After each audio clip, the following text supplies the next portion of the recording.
namin pagulog sa Blue Dreamers PH. Parang tinatawag yung kinonsider namin kasi kahit yung bahay pa lang, nalagay ng mga cameras, para makita sila ang CR. Kasi baka mamaya kung anong gawin nila.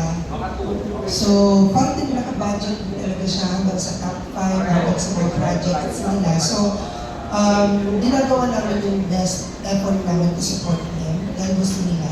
So, sana maging okay lang kasi sugal naman sa showbiz, diba? So, sana maging maganda yung resulta. So, budgeted naman lahat from the start, ayun.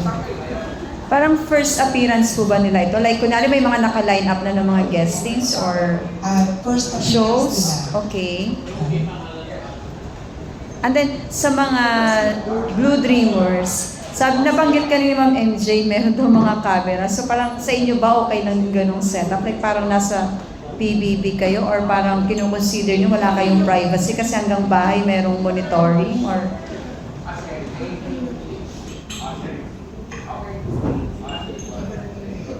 Actually po, nung una, medyo nag-a-adjust po kami since hindi po kami sanay na binomonitor po kami and nung katagal-tagal naman po, nasanay na po kami, na comfortable na po kami na merong camera and alam po namin na may tiwala naman po kami sa management. Sorry to ask, mga like minors po ba kayo or nasa right age or... Kami po, na dalawa ni Karen po, minors po. And sila. Kaka-18 lang po namin ni siya noong April 4 po. Okay, so paano po yung pagpapaalam sa parents, like minors, or meron kayong guardian na kasama nyo rin sa accommodation? Ano po, wala pa silang kasamang guardian. Nagbili kami with the parents yung minors. Tapos, nag-sign kami ng contract with parties. Kasi, yung lahat po na nakikita namin dun sa loob, doon namin tinitingnan kung paano nila tinitake yung mga problems. Kasi bago namin ilabas, katulad nito, first, ibig sabihin, nakita namin na ready na sila. So, mas nakikilala namin sila isa-isa, saan sila magaling, saan sila mahina. Alam ng parents kung ano yung takbo dun sa Blue Dreamers, kaya supported by contracts. Doon na po, although hindi siya TV show, na-provide pa rin kami para lahat po may permits. Last na po, kay Ma'am MJ. Ano po yung nakita mo sa kanila to pursue? Kasi nga magastos, di ba po, sa pagpuproduce. Like, syempre ang hirap po kaya hanapan ng project lalo na pagbaguhan. So, ikaw po, ano po ba yung spark sa inyo na nakita niyo sa kanila? Yung nakita ko pa sa kanila, ewan ko kung magbabago, pero sabi nila, gusto talaga nila yung ginagawa nila and very important yun sa pagpasok nila. So, actually, dalawa sa kanila, give up nila yung status nila just for this. So, parang doon kami nagkaroon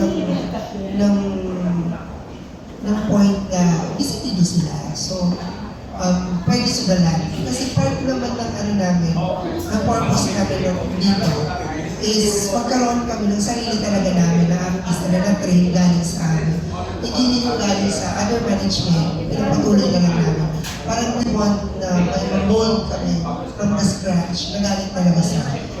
Meron po ba kayong timeline for them? Yes po.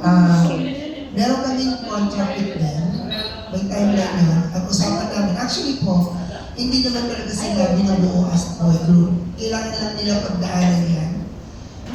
After this, magkakaroon sila ng Blue Dreamers in Action na show. Yun po, magkakaroon sila ng mga coaches sa acting naman, galing sa showbiz industry. May mga gagayahin silang parody ng mga scenes para lumabas yung dali nila sa arte. So, nandun yung support na namin. Depende sa tao kung saan sila susuporta, kung saan sila magaling. Tapos, yung kontrata namin, kapag umabot sila sa point na yun, na wala talagang ginawa na namin lahat, hindi naman kami nagkulang, ginawa na rin naman nila lahat. Pagdating sa point tayo na walang nangyari talaga. So, that's the time na mag-i-end na yung journey nila sa amin. Ilang years po pala yung contract? 3 years, pinaka-maximum. Sorry to ask again.